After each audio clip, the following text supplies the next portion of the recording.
Hey guys, BJ Kissel with SB Nation and Arrowhead Pride talking to you about the Kansas City Chiefs loss to the Tampa Bay Buccaneers. I think Chiefs fans learned that the grass isn't always greener on the other side in reference to new starting quarterback Brady Quinn.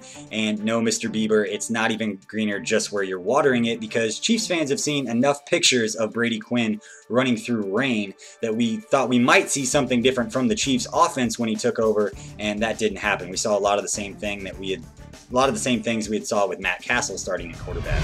Quinn finished the game 22 of 38 for 180 yards and 2 interceptions, and that going against what was, statistically speaking, the worst pass defense in the entire NFL, with the Tampa Bay Buccaneers giving up over 345 yards per game through the air.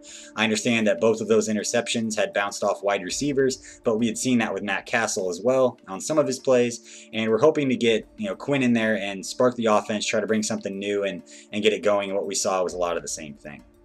We also need to talk about how the team came out after halftime. Going into halftime, the Chiefs were just down to 7-3, and no one was going to mistake either one of these teams as a playoff contender based on the way they played in the first half. But I think that coming out in the second half, you really thought the Chiefs had a chance. And then Tampa Bay got the ball to start the second half. First play of the second half, 4-yard run from Doug Martin, nothing big. The next play, 19-yard pass completion to Vincent Jackson. The next play, a 42-yard pass completion to running back Doug Martin. The next play, a 19-yard touchdown pass to Vincent Jackson. And just like that, 14-3, Tampa Bay's leading.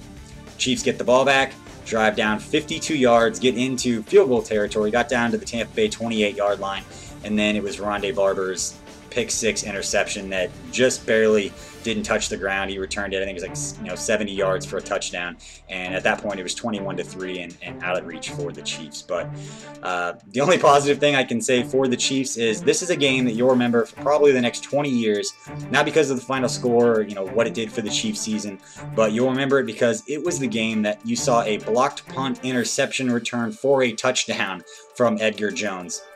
Let that sink in for a minute. A blocked punt interception return for a touchdown, as Edgar Jones becomes the only Chief in the last 2 weeks to score a touchdown. So I'm sure the play is going to end up on SportsCenter and something you might see 20 years from now on a blooper reel, and you'll remember today and that game because of that play. That's pretty much all I got is positive things from this game for Chiefs. So for Arrowhead Pride and SB Nation, I'm BJ Kissel.